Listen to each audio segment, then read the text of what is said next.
I'm sure that you've probably heard more than once that your back is important in benching. And it's true, although the back is not a prime mover, the back muscles are absolutely important for stability. So when people think of the back, they think about their lats. We're going to think about other back muscles that can be useful here too. Specifically, the rhomboids and trap muscles. So let me show you what we're talking about here. When I say trap, I don't mean the ones you think about. This is a skeleton. Here's your head, here's your vertebrae, and these are your shoulder blades. These triangles are shoulder blades. So there's 4 parts to the trap muscle. Trap 1 kind of goes up and down. It goes this way.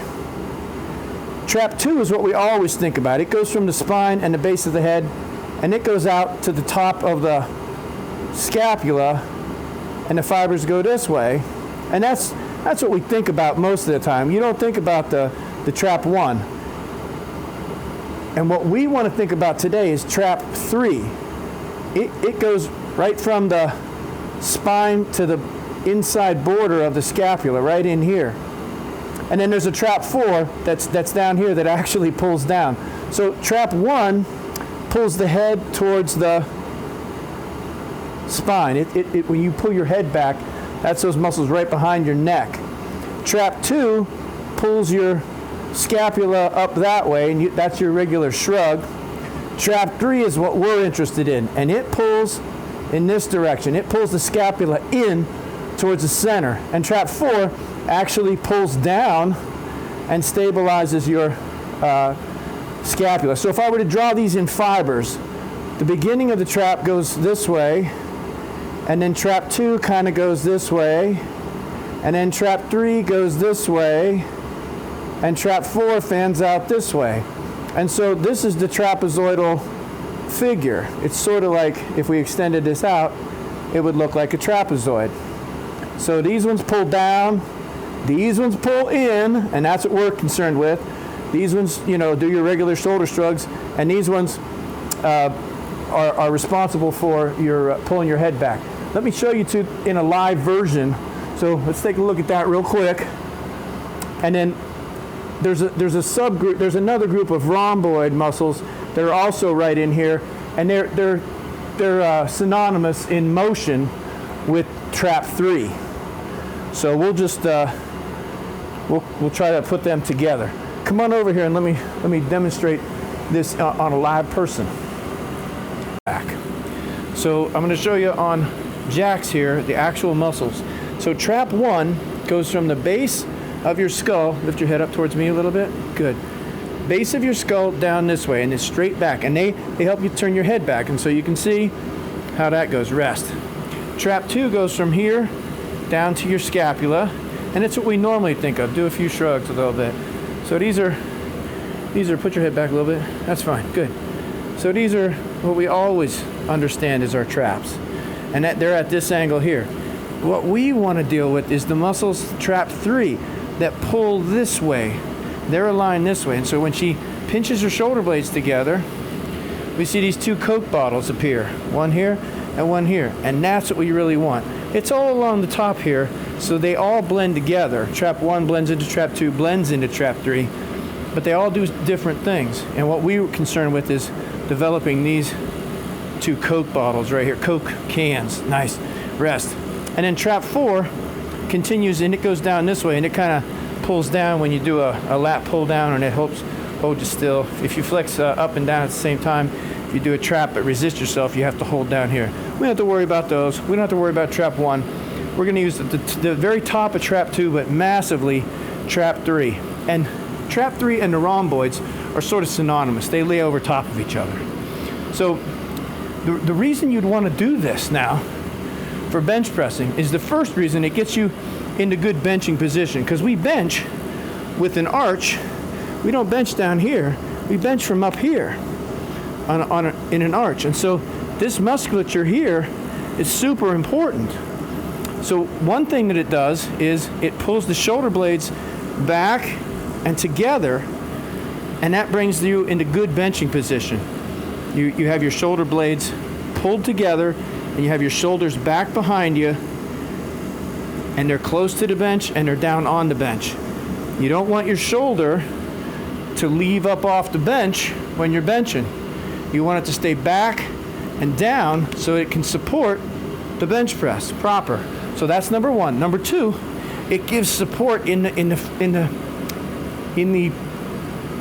sense of tissue leverage. You don't want to bench off something that's mushy and soft, like your mattress at home. It would give. So you want these muscles here to be tight, balled up, and strong and hard as rocks when you bench press. And that way you have support from the actual tissue leverage of the muscle itself. And three, turn to the front for me for a second. Watch what happens when she pinches back behind here. Watch how her sternum raises. Her sternum comes up when she's in proper position, and that means she doesn't have to go as far to touch. So there's three good reasons why you should probably spend some time on this. We want to do this in a bodybuilding fashion. These muscles don't have to be strong. You want them to be big and firm and tight. They'll get strong, but that's not the goal. The goal isn't strength. The goal is size. So she's going to get into a position with some dumbbells here. And we'll call these rhomboid pinches, just to avoid confusion with the traps. But it's really trap 3 and rhomboid. So it looks like she's about to do some side laterals for rear delt, but we're not.